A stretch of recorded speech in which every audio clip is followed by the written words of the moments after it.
Coming up on How to Be a Journalist. It can be as much what they do off the pitch or off the court or off the track as a personality. Take, my F1 days, Daniel Ricciardo, hugely popular through Drive to Survive. I think I probably worked harder in the 6 months that I did my course back in 2007 than I did the 3 years I was at university.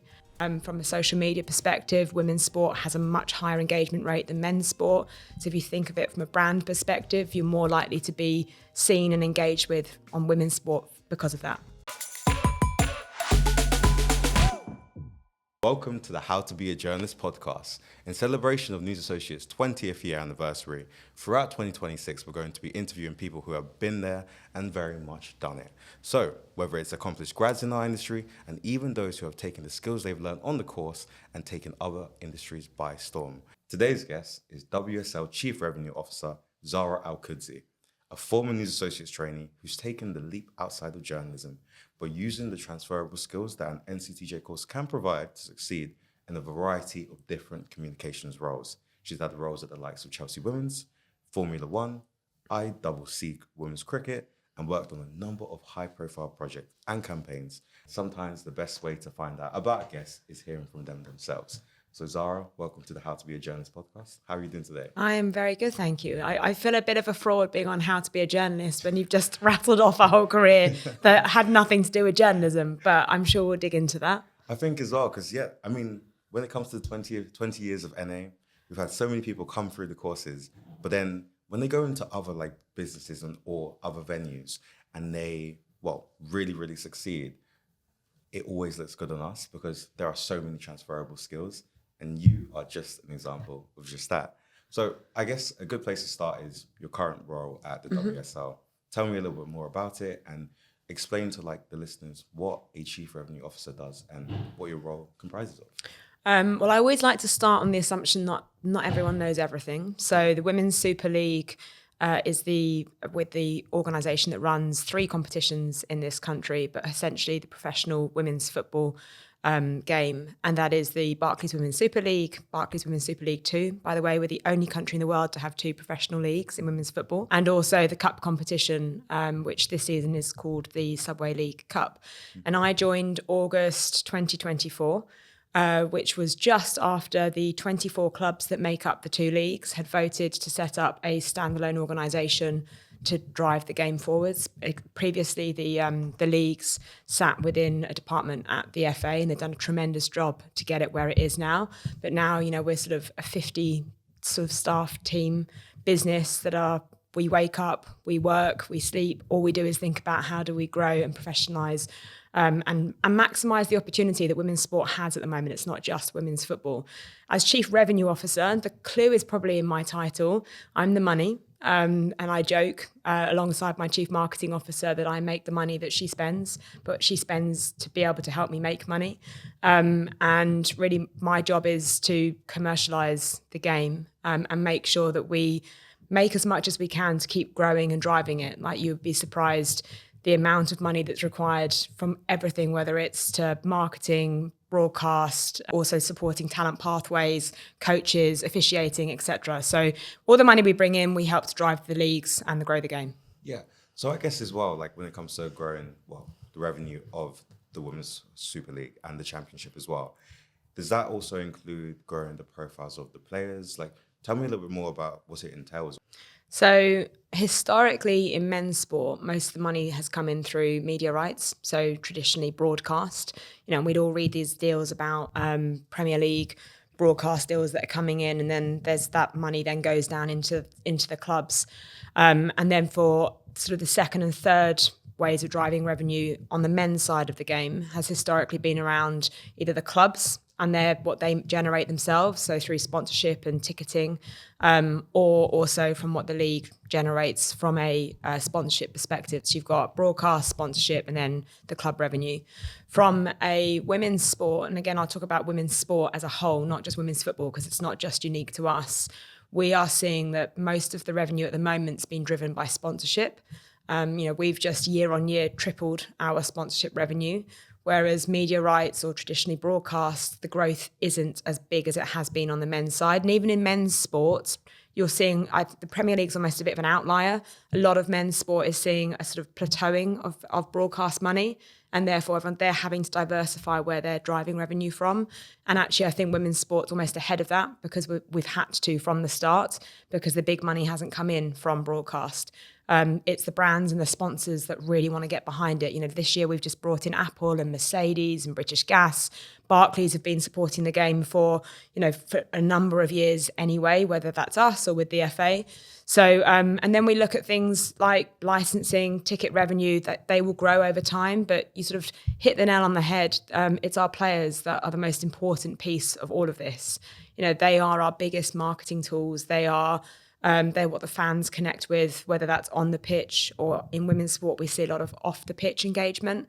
From a social media perspective, women's sport has a much higher engagement rate than men's sport. So if you think of it from a brand perspective, you're more likely to be seen and engaged with on women's sport because of that. Yeah. And I guess as well, when it comes to a little bit more, I'm assuming that the collaborative process is probably one of the most important things of the role.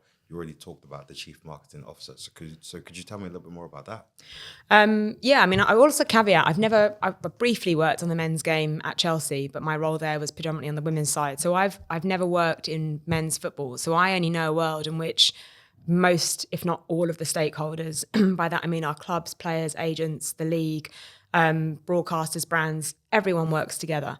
You know, I've been sat in rooms with all of our clubs who all have different targets and different agendas, and they're at different stages in their own life cycle of growing the women's game, but everyone is pulling together in the same direction because they all see that they need to. I think collaboration is not just internal. We have an exec group of 4. There's our CEO, Nikki Doucette. My COO, Chief Operating Officer, is Holly, and she oversees the football side of the game.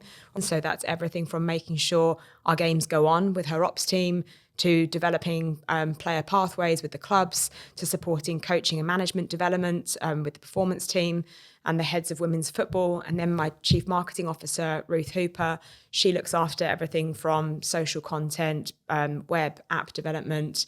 We're looking at fantasy and also supporting players, like a big piece of it. And our players have told us in a survey, I think about 60% said they didn't really feel that they knew how to develop their own brands and how to tell their own stories. So we're working directly with 6 clubs and most of the players across those clubs on helping them to storytell. And all of that, it's circular. And yes, you may have noted, all 4 of us are female. So we are an all-female exec team, which is the first business I've worked in where that's the case. But we're also a very small business. I said there's about 50 of us.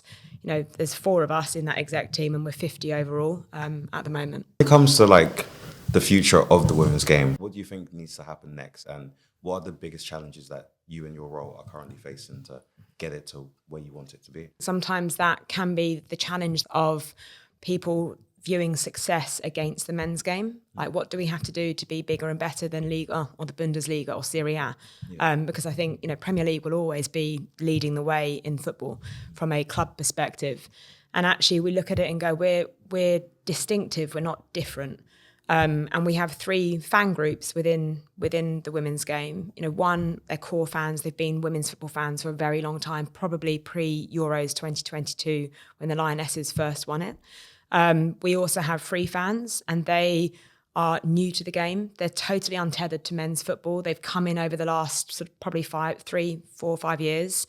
They've come in top down. So they've come in as a Lioness fan or an international football fan, and then they're looking for which club they might support. And actually, our website shows that a lot of fans will select at least 2 clubs that they follow because they're actually following players. They're not necessarily, they're team agnostic. I had a report that said 30% of fans new to women's football are actually new to football. So if you're a club that has a men's and a women's team, that's actually hugely exciting that you're able to bring new people into your fandom. And then the third group are secondary fans. So they are men's football fans first, and they have found the women's game through the men's game. So if you see those 3 different buckets, it's quite hard to go, actually, will we ever be bigger than Liga? And is actually that the right question? Because we look at what the WNBA is doing over in the States, hugely successful, selling out arenas, driving great broadcast and sponsorship deals. I would say a number of their athletes are starting to transcend the league, but I'm not sure they look at when do we become equal to the NBA? they're building their own product. And likewise, I think women's sports doing the same thing. Ultimately, we're all competing for time, whether that is with other sports, Netflix, music, YouTube. Like we're all competing for time. When you come to look at the WNBA, for example, as well, like a Caitlin Clark immediately comes to mind as a person who's almost transcended the sport. Mm-hmm. What do you necessarily look for, like from the players that make you actually decide that they are going to be the ones that you want to like push the brand? I mean, I don't think we ever see it's our decision as to who's going to make it. Ultimately, the fans decide.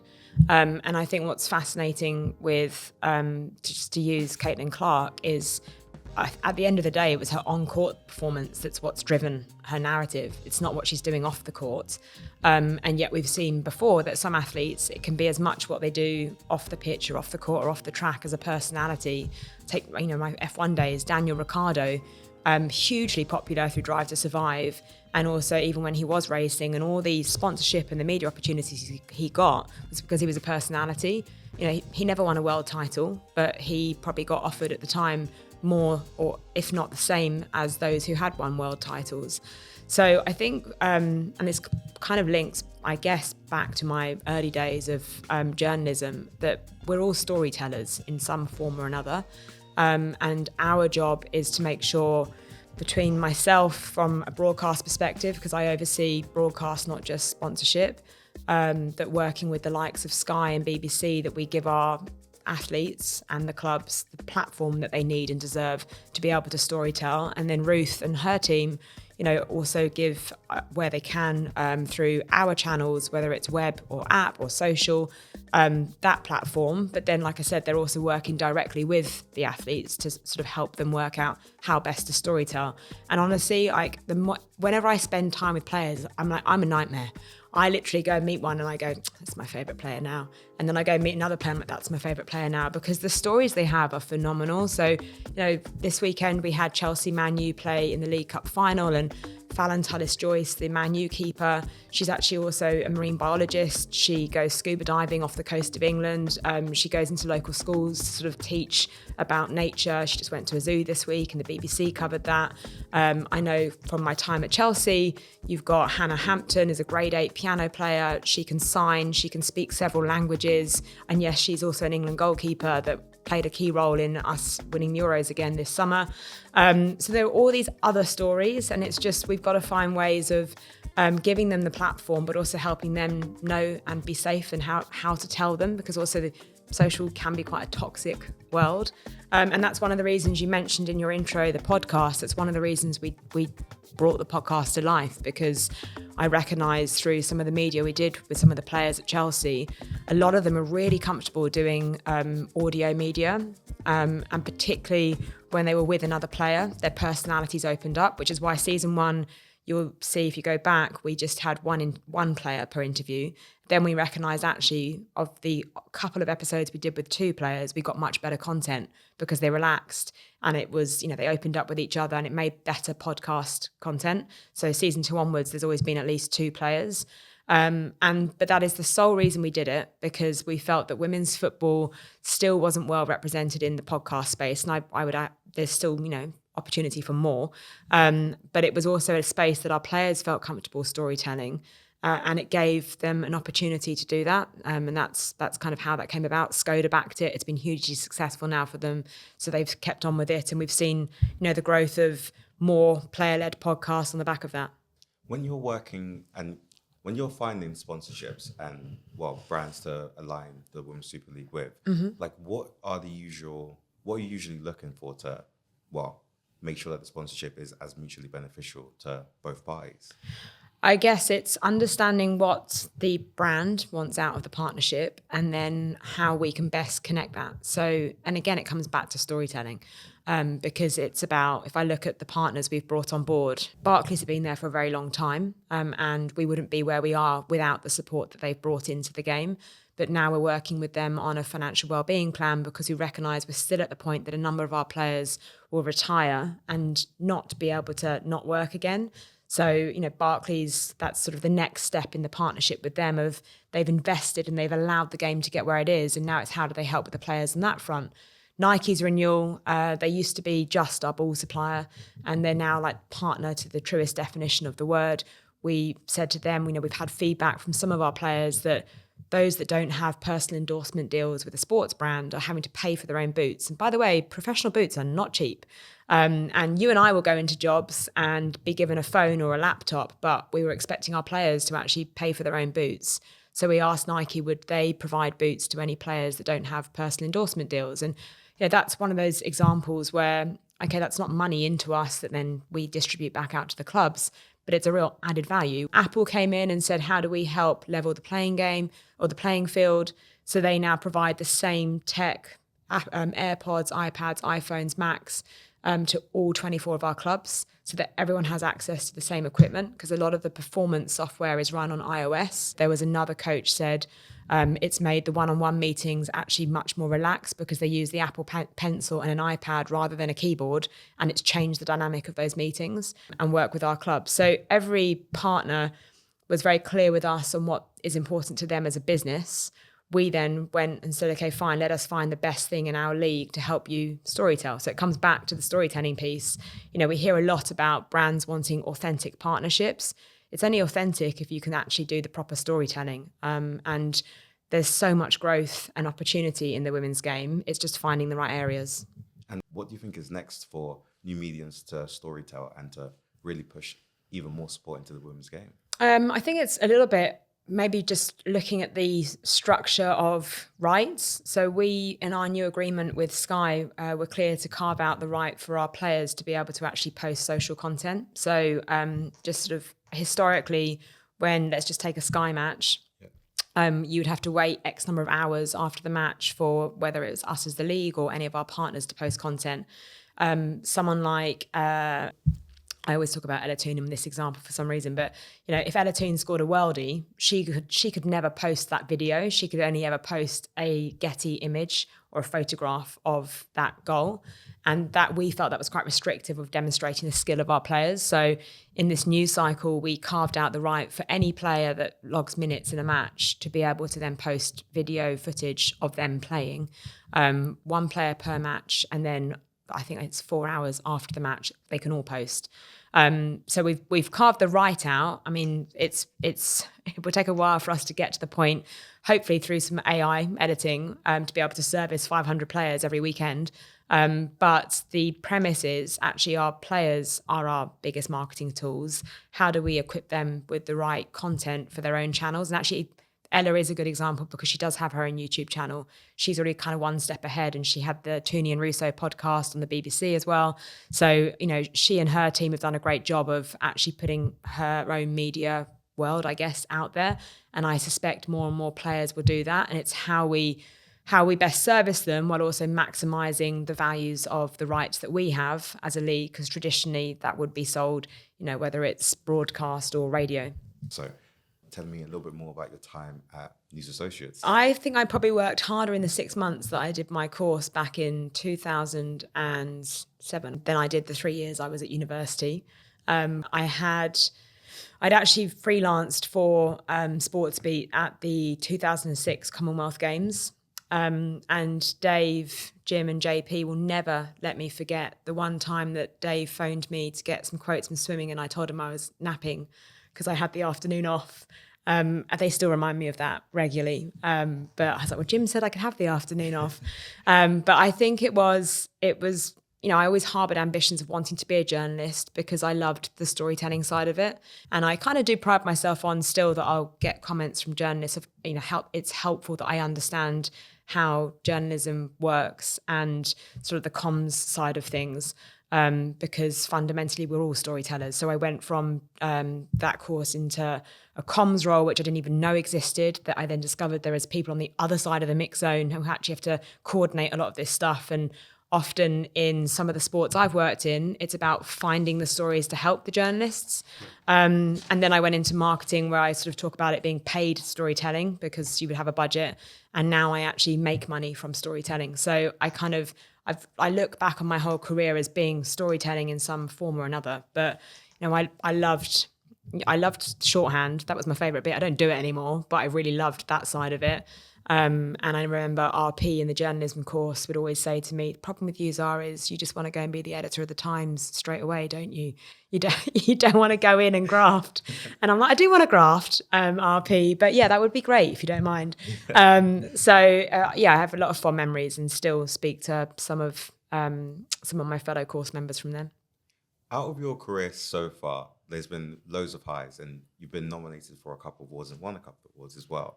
What has been the most proudest moment or a project or a campaign that you look back on that you're like, I really made a difference here, or my work was really good here?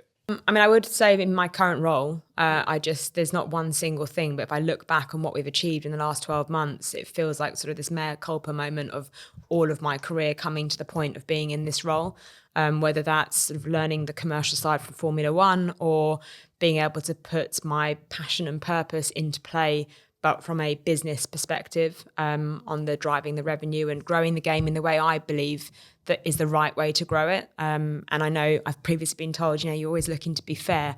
And I'm like, well, yeah, it's not always about being fair, but I do also think we have a responsibility to grow things the right way.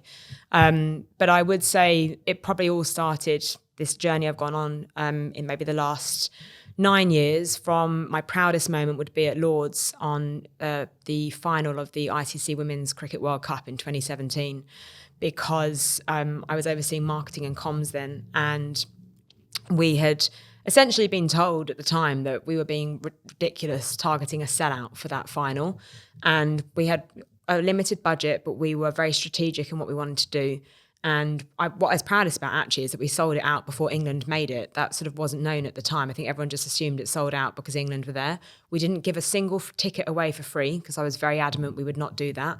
And then to have England win it the way that they did, and to see Lord's sold out like that now actually in women's football, a lot of new fans don't know sort of how early you have to arrive or the things you can and can't bring into a sports venue. And so it's taken a while for people to get into Lord's. But I think that is one of my proudest moments. And really that was the itch that I wanted to scratch again. I had 7 amazing seasons at Formula One and learned stuff that just, you can only learn by doing. And it is a fantastic sport in terms of how they innovate. They say yes, then work out how to do it. They're really unashamed in their commercial ambitions, and what they've done in terms of built it from scratch. I see a lot of parallels now. They had 60 years of the sport behind them. Bernie done a phenomenal job, but then when Liberty came in, I mean, the year I joined, they didn't have a website that could serve an ad unit. They'd only just launched an Instagram, Facebook, and Twitter channels because that didn't exist pre-2017.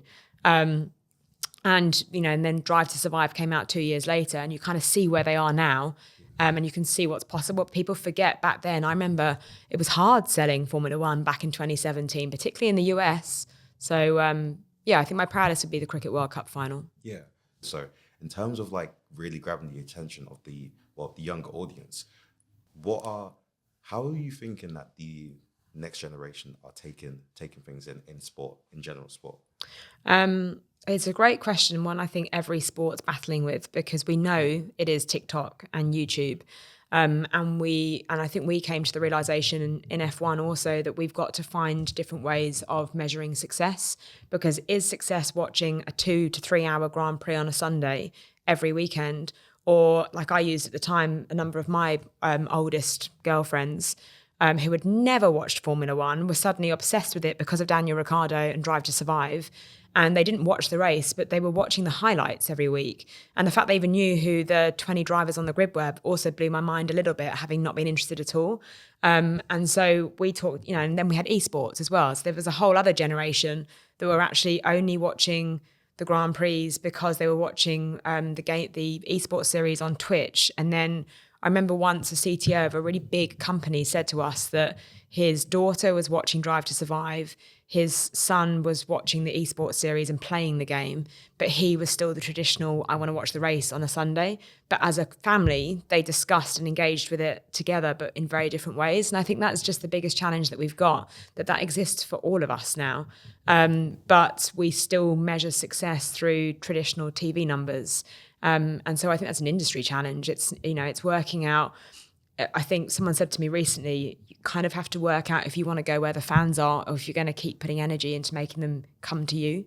And so that's just the balance we've got. And TikTok in women's sport is huge. Yeah. So it's about how do we make sure we put the right content on the right channels, and how do we make sure that we support the storytelling the right way. And I think our broadcasters are adapting to that as well. Some of the games this season with Sky we've put on YouTube. I know BBC have become very digitally, I can never say it, driven in terms of how they clip up and what they put out on their social channels too.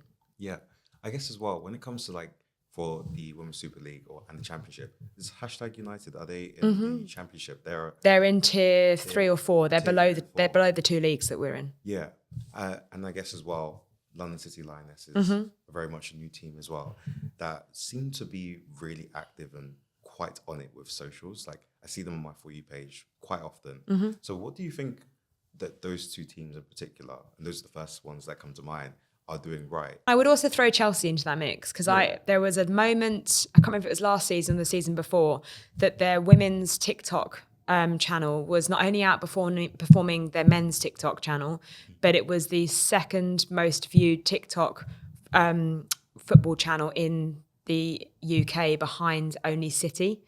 So they were outperforming 19 Premier League teams, basically. Yeah. So, and they've done a great job of investing in individual talent across different channels. So they strategically hired someone who had a TikTok background, was an influencer herself, but also wanted to come and work in a full-time job. And then they had a specific strategy across all of their platforms. So they've been very targeted in doing that, and they've seen the results on the back of that. And I think, London City and Durham are our 2 women's teams that aren't associated to a men's club. And they are, ultimately, I would say investing in talent. It's a bit like marathon training. You can't shortcut it. You can't just turn up and decide to run a marathon. You have to put the training in. And I would say the same with the clubs that we're seeing do really well. They're not only hiring quality talent, but they have the quantity as well, because you'll know yourself, and I'm sure everyone here, social media is a 24/7 platform. So you kind of need to work out, and if we're growing, 76% of our fans of the league sit outside of the UK. So we also have to think about how do we make sure that we're servicing fans outside of the windows that we're awake in England, and our clubs are finding the same thing. So it's quality, but it is also quantity of making sure you've got the right people. And as we all build out women's only channels across the platforms, it only strengthens the algorithms. So the more individual club and player YouTube channels we see, we went from 0 to 280,000 subscribers in one season. The more we do that, the more we feed the algorithm, the more successful we all become. So then now I want to go into a game. I'm going to call it Build That Partnership. Okay. So let's say, for example, there is a brand that's not worked in the women's sport or even sport just at all, that has come to you with a good pitch for a partnership of sorts. For example, JBL wants to do a collaboration with WSL for 10 years. Yeah. What would you do to build that partnership? Wow, you really put me on the spot here. Honestly. Okay, well, I would start with looking at the timeline. So if we're talking 10 years, in 2035, hopefully, England will be hosting the Women's World Cup in 2035. So 10 years is a great timeline for us to build a long-term partnership and build stories. And actually, I would focus, therefore, given the length of it, on the younger generation. So your Michelle Adjemangs, yes, she's probably a household name because of last summer now, but she should be one of the biggest names of that World Cup. If I look at someone like Alexi Potter that just got player of the match this week for Chelsea, also a young star that's coming through. So I would focus on youth, because you'll build relationships, you'll build stories, and you'll probably own stories by the time that World Cup comes around. And actually, I've mentioned before, our fans are team agnostic. They see players, they don't necessarily see club crests. And so if you have those stories with players now, you'll have a really sort of deep engagement and fan base in 10 years' time. Given sound, I think there's an obvious connection with, in terms of form and medium, podcast would be a great area to do something specifically on. But also, I think, how do we look at whether it's fan engagement at matches, sort of DJs, playlists, set lists. I think the clubs that have done that, it's been really successful, and we'd love to do a little bit more of that. So how do you own those pre and halftime match moments? How do we also look at the sort of the sound itself? So working with maybe fan supporter groups and creating songs for players, working out how you amplify them, how you build atmosphere in grounds. And then, as I mentioned, we're 76% of our fan base is outside of the UK. So for JBL, what are the international markets that they want to storytell in? How do we pick players that represent those markets? How do we use, through the power of sound, the art of storytelling? Okay. You know what? You sold? I need to see this out. Completely sold.